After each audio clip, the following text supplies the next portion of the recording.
आज हम बात करेंगे टिड्डियों के ऊपर, जिसका कहर पूरे देश में इस वक्त फैला हुआ है। और इन टिड्डियों का एक बहुत ही पुराना इतिहास रहा है। तकरीबन हज़ारों साल से ये टिड्डियाँ आ रही हैं और हमारी फसलों को तबाह कर रही हैं। आर्थिक रूप से हम इंसानों को ये संकट में डाल देती हैं। इस पर हम जानेंगे। साइंटिफिक रीज़न तो आप जानते ही हैं, बहुत से लोग बताते होंगे आपको, आप हमेशा सर्च भी करते होंगे। लेकिन आज इसका धार्मिक रीज़न हम जानेंगे। इस वक्त हमारे साथ धर्म के बहुत ही बड़े स्कॉलर मौजूद हैं, जिनकी धर्म के ऊपर बहुत अच्छी पकड़ है। आचार्य मुफ्ती सरवर फारूकी नदवी, जिन्होंने धर्म के ऊपर तकरीबन 200 से ज़्यादा किताबें लिखी है। आज हम इनसे जानने की कोशिश करेंगे कि धार्मिक रीज़न क्या है। चूँकि ये टिड्डियों का इतिहास बहुत लंबा है, तकरीबन हज़ारों साल से टिड्डियाँ हमारे बीच आ रही हैं। तो धार्मिक रीज़न जानने की कोशिश करेंगे कि क्या हमारी धार्मिक पुस्तकों में टिड्डियों का कहाँ कहाँ जिक्र आया है, ख़ास तौर से कुरान में, बाइबल में और हमारे हिंदू भाइयों के ग्रंथों में कहाँ कहाँ इसका जिक्र आया है। इस पर हम जानने की कोशिश करेंगे मुफ्ती सरवर फारूकी नदवी साहब से, जो हमारे साथ इस वक्त मौजूद हैं। तकरीबन इनकी 200 से ज़्यादा पुस्तकें हैं, जिसमें से ये पुस्तक बहुत ज़्यादा मशहूर है, जो आपको स्क्रीन पर इस वक्त दिख रहा है। इनसे हम जानेंगे कि टिड्डियाँ क्यों आती हैं और इसका क्या रीज़न है। जो कि हमेशा सोशल मीडिया से दूर रहते हैं, लेकिन ये अपने आप में एक बहुत बड़ी हस्ती है। साहब, आखिर इसकी असल रीज़न क्या है? अभी आपने जो सवाल किया है, इस वक्त का मौजूदा मौजू है कि हर तरफ लोग इस बात पर गौर कर रहे हैं, विचार कर रहे हैं, सोच रहे हैं कि इस वक्त जो बीमारी आई हुई है वो कैसे आई है और उसका रीज़न क्या है और ये कैसे दूर होगी। पहले तो कोरोना के सिलसिले में तमाम लोग परेशान हैं और इसी परेशानी में कहीं तूफ़ान आ जाता है, कहीं ज़लज़ला आ जाता है और कहीं और कोई दूसरी बीमारियां वजूद में आ जाती हैं। अभी फ़िलहाल देखा गया कि टिड्डियों का दल भी अलग अलग इलाक़ों में आया और काफ़ी खेतियों को नुकसान पहुंचाया। तो इसके कारण क्या हैं, वजूहात क्या हैं, इस सिलसिले में दुनिया में दो विचार हैं, दो तरह से लोग सोचते हैं। एक तो वो हैं जो मजहबी, जैसे आपने ज़िक्र किया कि धार्मिक लोग हैं। दूसरे वो लोग जो साइंटिफिक वे से सोचते हैं या फिर असबाबी दुनिया में सोचते हैं, यानी सबब और रीज़न पर ही सिर्फ भरोसा करते हैं। तो दो किस्म के लोग हैं, एक सोच वाले धार्मिक वाले हैं और एक हैं गैर धार्मिक वाले। जो गैर धार्मिक वाले हैं वो ये समझते हैं कि फ़ला कारण फ़ला वजह की वजह से ये बीमारी आई है या फ़ला वजह से ये टिड्डियाँ आई हैं। तो अब लोग ये समझते हैं कि कोरोना जो भेजा है वो किसी वायरस की वजह से आ गया, और या फिर हमारे पड़ोसी देश यानी चाइना की कोई चाल है इसमें। इसी तरह से टिड्डियों के सिलसिले में भी बहुत से लोग ये समझ रहे हैं कि हमारे पड़ोसी देश की चाल है, या बहुत से लोग ये सोच रहे हैं कि ये तो अपने आप वजूद में आ गया। तो अब इसमें हमको देखना है कि धार्मिक क्या कहते हैं। तो एक तो ये सबब वाले लोग हैं, दूसरे धार्मिक लोग। धार्मिक में चार बड़ी कौमें पूरी दुनिया में हैं। हमारे हिंदू भाई हैं और यहूदी भाई हैं, ईसाई भाई हैं और मुस्लिम भाई हैं। तो ये चार बड़ी कौमें हैं। इन चारों के यहाँ मानवता का भी जिक्र है और ऊपर वाले परब्रह्म परमेश्वर का भी जिक्र है कि परमेश्वर पर अगर आस्था रखी जाएगी और परमेश्वर के अनुसार जीवन यापन किया जाएगा, ज़िंदगी गुजारी जाएगी, तो फिर ऊपर वाला सुख और शांति देता है। और अगर उसके अनुसार जीवन नहीं गुजारा जाता तो ऊपर वाला फिर शांति को भंग करता है। और शांति को भंग करने के बहुत से तरीक़े होते हैं, जिसमें से एक ये भी है कि बीमारी का लाना, ताउन का आना। और ख़ास तौर से कुरान मजीद में तो दो जगह पर इसका ज़िक्र आया है।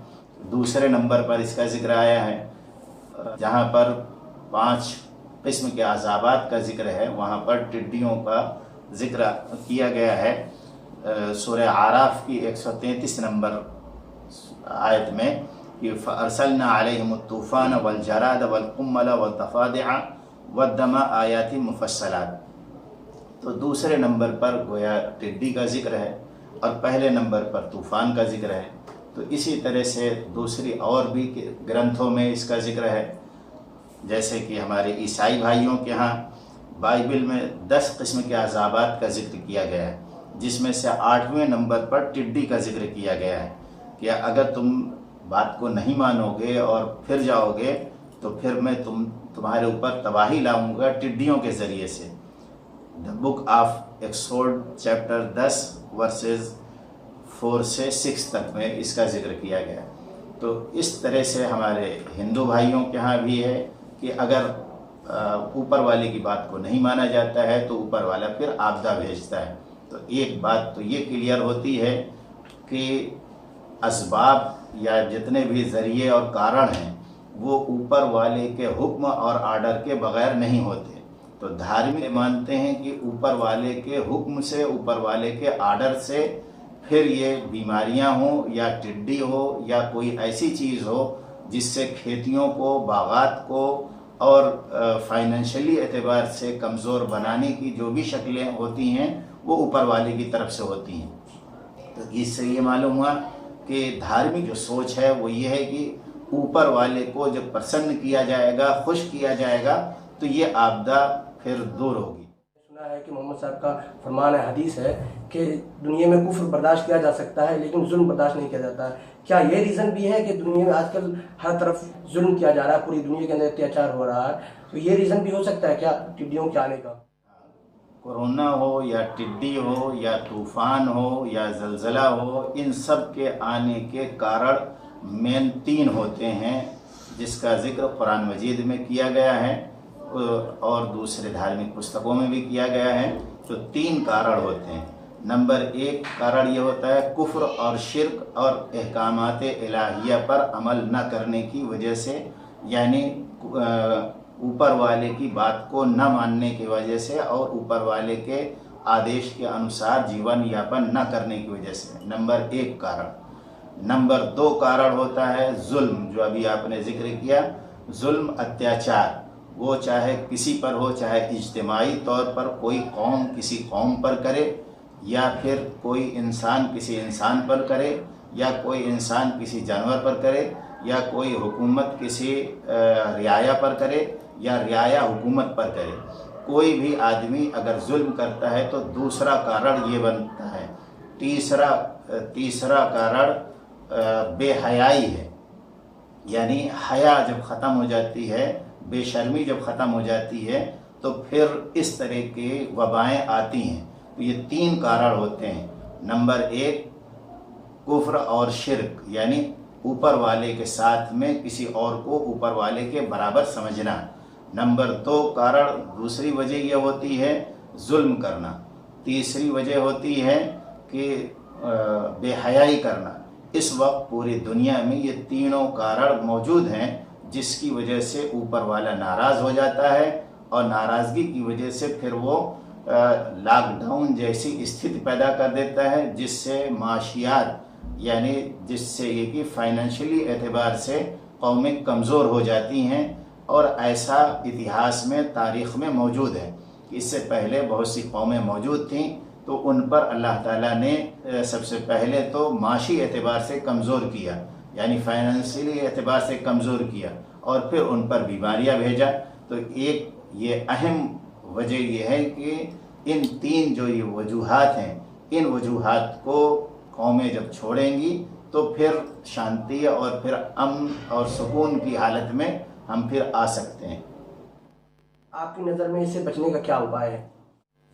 हाँ, जैसा कि हम जानते हैं कि इतिहास में ये मौजूद है कि ऊपर वाले ने, अल्लाह ताला ने कुरान मजीद में ज़िक्र फरमाया है कि इससे पहले भी फ़िरऔन था और वो अपने कौम पर जुल्म कर रहा था और जुल्म करने के नतीजे में फिर ऊपर वाले ने बहुत से तरीक़े से उसको सुधारने की कोशिश की, जिसमें कुरान मजीद में ज़िक्र किया गया है फ़अरसलना अलैहिमुत्तूफ़ान वलजराद वलकुम्मल वद्दफ़ादिअ वद्दम आयाति मुफ़स्सलात, जैसे कि हमने शुरू में पढ़ा था सूरह आराफ की आयत नंबर 133 में, कि उस जुल्म से रोकने के लिए अल्लाह ताला ने, ऊपर वाले ने उन पर पहला एक अज़ाब ये भेजा कि उन पर तूफ़ान आया, बहुत तेज़ बादल आया और एकदम अंधेरा छा गया, लोगों ने ये समझा कि अब हमारे लिए ये ठंडक का सबब बनेगा।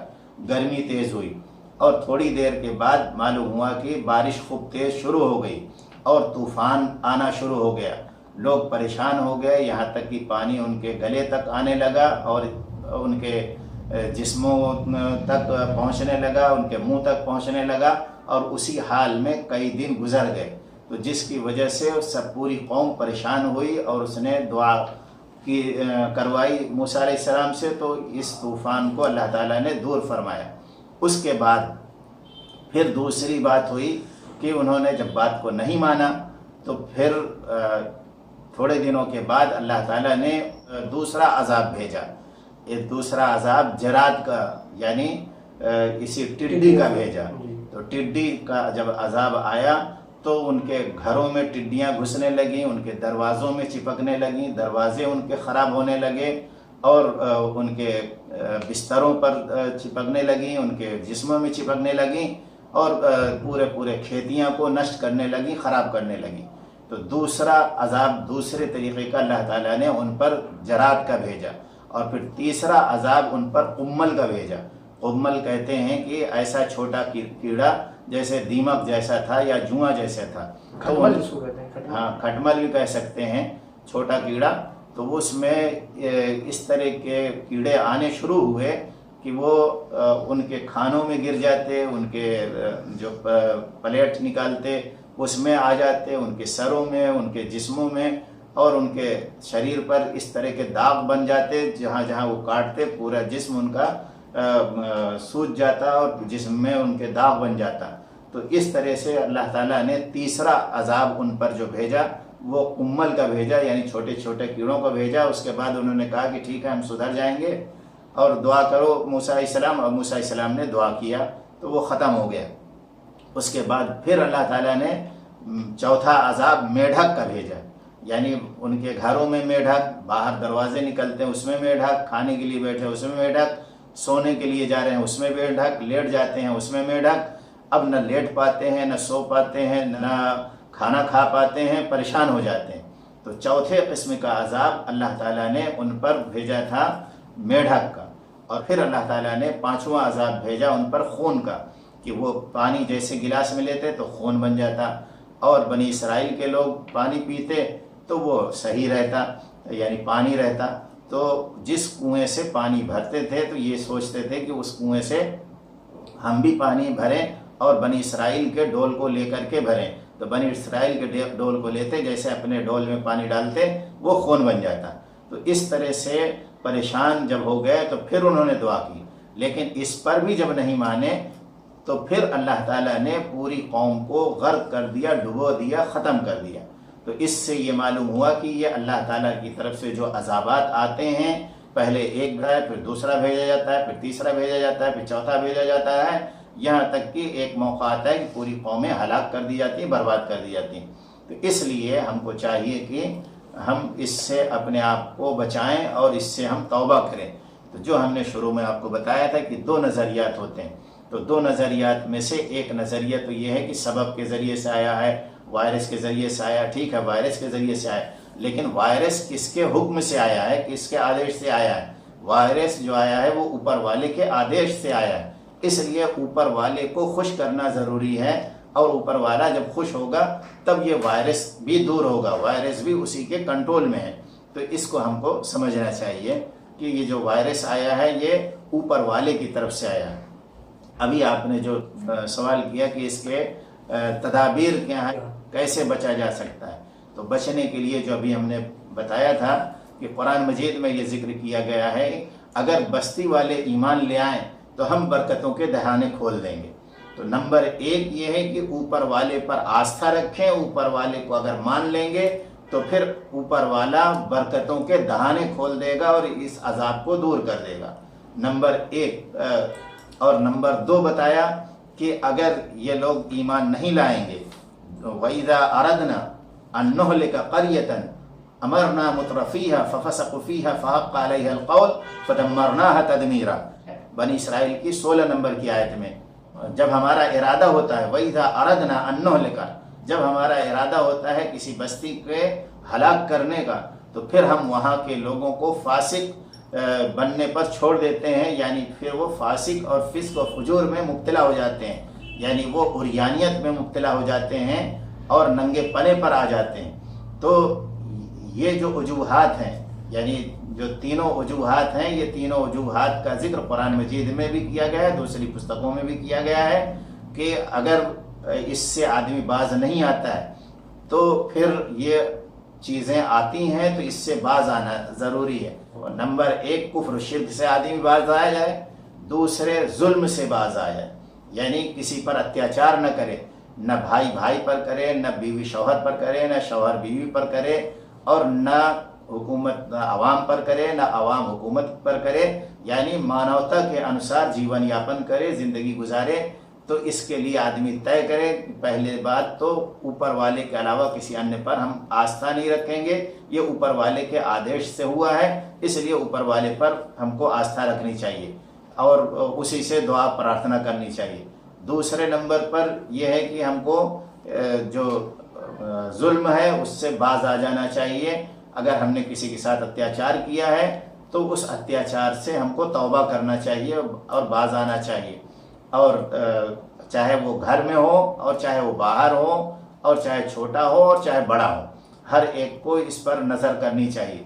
ख़ास तौर से हम मुसलमान भाइयों से कहेंगे कि वो भी अपने तौर पर जो हमारे दूसरे भाइयों के हक़ हैं, यानी जो जिनको हम गैर ईमान वाला कहते हैं, उनके भी हमारे ऊपर हुकूक़ हैं।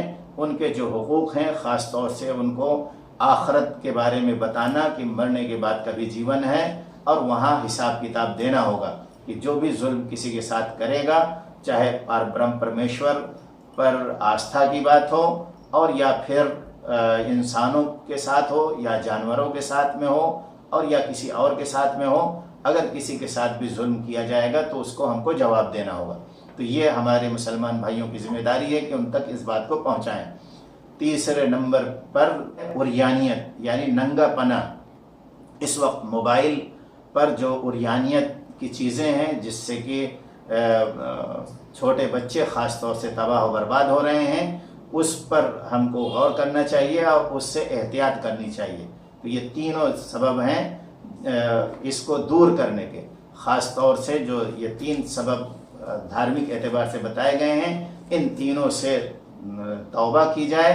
बाकी ये है कि जो हमारे मेडिकल लाइन के लोग जो कुछ बता रहे हैं, यानी मेडिसिन से मुतालिक हो या एहतियात से मुतालिक हो, उस एहतियात को भी अख्तियार किया जाएगा। जैसा कि आपको मालूम है, आप जानते हैं कि हज़रत मोहम्मद सल्लल्लाहु अलैहि वसल्लम ने बताया है कि कहीं पर इस तरह से जा कर के रेल की पटरी पर नहीं लेट जाएगा आदमी की मौत आए और ख़त्म हो जाए। तो ये उसका दिया हुआ शरीर नहीं है, जिस्म नहीं है, उसका बनाया हुआ नहीं है, बल्कि ऊपर वाले का दिया हुआ है। इसलिए अपने शरीर को, अपने जिस्म को भी नुकसान नहीं पहुंचाएगा। तो अपने जिस्म को नुकसान पहुंचाने का मतलब ये है कि किसी कोई आदमी बीमार मौजूद है, यानी उसको मालूम हो गया कि इसको कोरोना पॉजिटिव आ गया है, तो अब खामखा जा करके उसके मुंह के सामने नहीं बैठ जाएगा। लेकिन इसके दरमियान की बात है। दरमियान की बात का मतलब ये कि बीच की बात होनी चाहिए। ना ऐसा तरीक़ा अपनाया जाएगा कि बिल्कुल किसी से मिलना जुलना, बात करना, मुसाफा करना और सब कुछ छोड़ दिया जाएगा। हाँ, उसकी जो एहतियात है, मुसाफा करने के बाद हम हाथ धो लेंगे या सैनिटाइज़र का इस्तेमाल कर लेंगे, तो उसमें कोई हर्ज की बात नहीं। तो डॉक्टरों की बात को भी माना जाएगा, यानी जो भी डॉक्टर मुत्तफ़क़ अलैह बात कह रहे हैं जिसकी वजह से बीमारी बढ़ रही है, तो उसका भी हमको एहतियात करना है।